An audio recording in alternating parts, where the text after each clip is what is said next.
Let's start. Hej wszystkim, mam na imię Ania i to jest mój 4. dzień 3-tygodniowej kwarantanny w Hongkongu. Dzisiaj opowiem Wam o tym, jak się tutaj znalazłam i o tym, jak wygląda kwarantanna w południowej części Chin.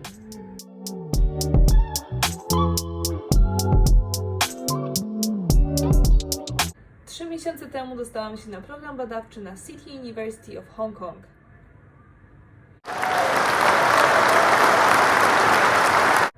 Kiedy dostałam się na program badawczy, byłam przeszczęśliwa, jeszcze nigdy nie byłam w Azji, więc byłam super podekscytowana.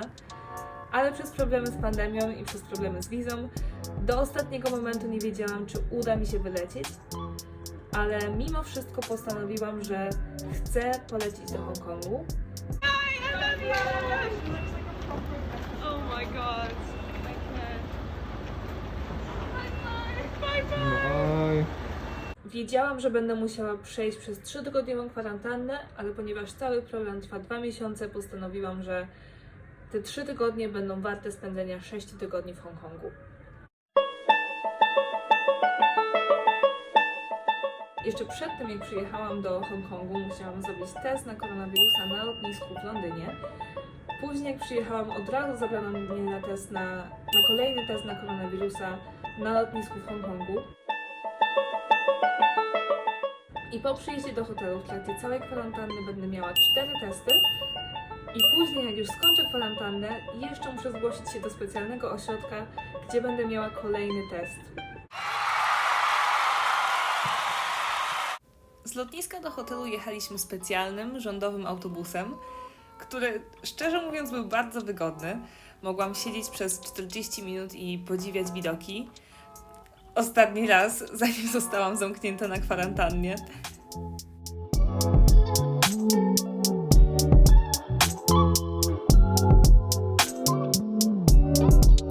W Hongkongu do kwarantanny podchodzą bardzo poważnie. Od razu, kiedy przyjechałam na lotnisko, dali mi na rękę taką opaskę, która przez cały czas śledzi moją lokalizację, więc jeżeli tylko wyszłabym z tego pokoju, od razu wyjechałaby po mnie policja. I karą za złamanie kwarantanny jest kara pieniężna oraz 6 miesięcy więzienia. Tutaj są drzwi wyjściowe, na których jest dużo przydatnych informacji, na przykład kiedy się wymeldować, albo że jeżeli opuściłabym ten pokój, mogę zostać zamknięta w Hongkongu w więzieniu na 6 miesięcy. Więc pierwszego dnia po tym, jak przyjechałam do hotelu, włączył się alarm przeciwpożarowy na korytarzu i nie miałam pojęcia, co robić, bo ta opaska ciągle śledzi, gdzie jestem, więc jeżeli tylko wyszłabym z pokoju, od razu przyjechałaby po mnie policja. Próbowałam dodzwonić się na recepcję, ale nikt nie odbierał. Spojrzałam przez okno, przyjechały wozy strażackie. Słyszę tylko wiu, wiu, wiu i nie mam pojęcia, co mam zrobić. Cały czas zastanawiam się tylko, spłonąć żywcem, czy iść do więzienia, spłonąć żywcem, czy iść do więzienia.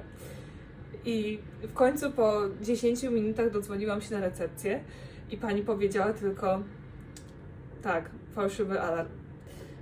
Więc wszystko było w porządku, ale gdyby naprawdę coś się działo, nie mam pojęcia, co bym zrobiła.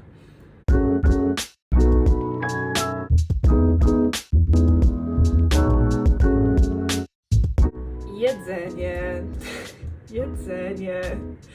Więc na szczęście dostaję 3 posiłki dziennie, więc nie muszę codziennie zamawiać jedzenia.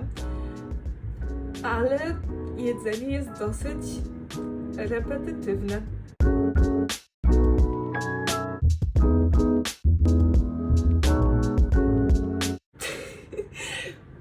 To znaczy, na śniadanie zwykle dostaję, to się nazywa congee. Więc na śniadanie zwykle dostaję congee, czyli wytrawną owsiankę, która nie jest moim ulubionym daniem, ale wiem, że niektórzy bardzo ją lubią, na przykład osoby z mojego akademika. Byli bardzo podekscytowani, kiedy im powiedziałam, że dostaję congee na śniadanie. Nie moja rzecz. Jeżeli chodzi o obiad i kolację, ciężko było znaleźć hotel, gdzie były jakiekolwiek wegetariańskie opcje. Skończyło się na tym, że codziennie na obiad i na kolację dostaję ryż i warzywa. Dostałam od hotelu menu, gdzie na każdy dzień są rozpisane posiłki. I jeżeli chodzi o lunch i kolację, to w poniedziałek mamy braised veggies. Jeżeli chodzi o wtorek, mamy braised veggies. A jeżeli chodzi o środę, to mamy, uwaga, uwaga, braised veggies. Żeby odebrać moje braised veggies, muszę założyć maseczkę. 3 razy dziennie za drzwiami czeka na mnie plastikowa reklamówka, w której jest śniadanie, lunch albo kolacja. Obok widzicie resztki moich poprzednich braised veggies.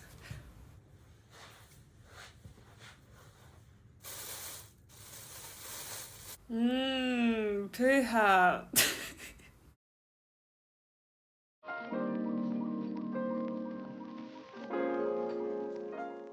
Mój pokój hotelowy jest większy niż się spodziewałam, biorąc pod uwagę standardy w Hongkongu i to, że była to jedna z tańszych opcji. Myślałam, że nie będę mogła w nim zrobić jednego kroku, a po zdekonstruowaniu jednego z łóżek i przesunięciu drugiego pod samo okno mogę zrobić, uwaga, uwaga, aż 7 w prostej linii. Poza tym jest bardzo jasny, przyjemny i bardzo dobrze mi się tutaj mieszka. Tak wygląda mój widok z okna, który codziennie rano przypomina mi, że jestem jednak w Hongkongu, mimo tego, że siedzę na kwarantannie.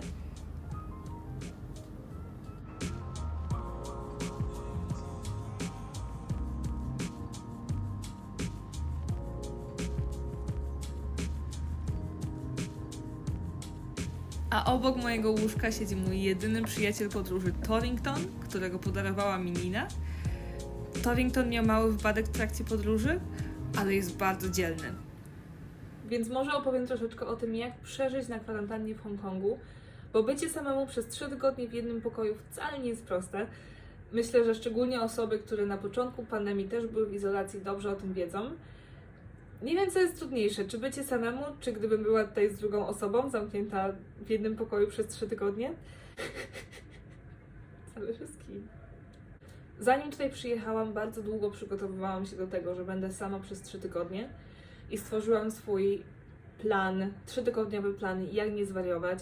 Poranek zwykle zaczynam od porządnej porcji ćwiczeń, czy to jest yoga, czy to jest pilates, czy to jest fitness. Oprócz tego 2 dni temu zaczęłam swój kurs na City University of Hong Kong, więc staram się teraz temu poświęcić jak najwięcej czasu. Mogę robić wszystkie rzeczy, od których zwykle miałam lepszą alternatywę, na przykład możliwość wyjścia z domu, jak czytanie książek czy szukanie dorywczej pracy.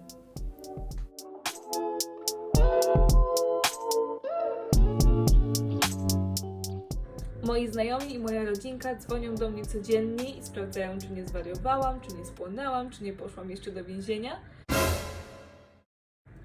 Wczoraj moi znajomi zrobili mi niespodziankę i zamówili mi jedzenie z Deliveroo, po tym jak usłyszeli, że codziennie jem ryż i warzywa. I to było przekochane. Nie wiedziałam, jaka jestem głodna, dopóki nie zjadłam porządnej kolacji. I jedzenie w Hongkongu jest przepyszne.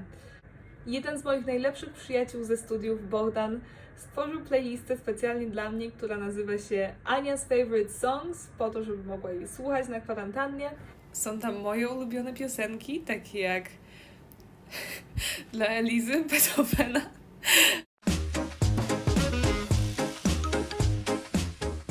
Tak jak wspominałam, Bogdan jest jednym z moich najlepszych przyjaciół i tworzy fantastyczne playlisty na Spotify'u i nawet tworzy do nich własne okładki.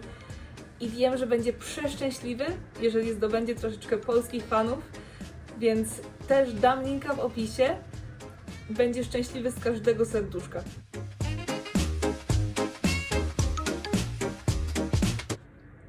Więc podsumowując, 3-tygodniowa kwarantanna oraz 6 testów w ciągu miesiąca mogą wydawać się trochę niedorzeczne, ale z drugiej strony bardzo podziwiam poziom organizacji.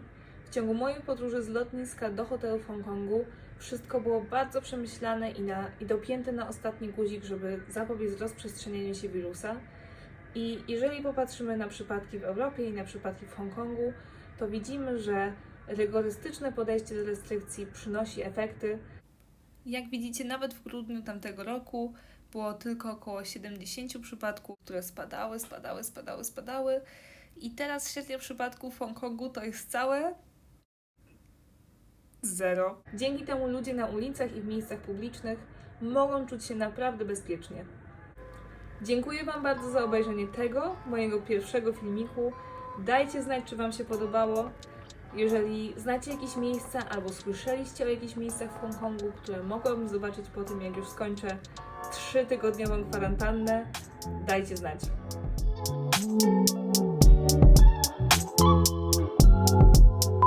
Iść do wyjścia ewakuacyjne. Bogdan jest super, wszyscy lubimy jego playlisty. Zarezerwowałam drugi lot, który też bardzo szybko odwołali. To jest kłamstwo.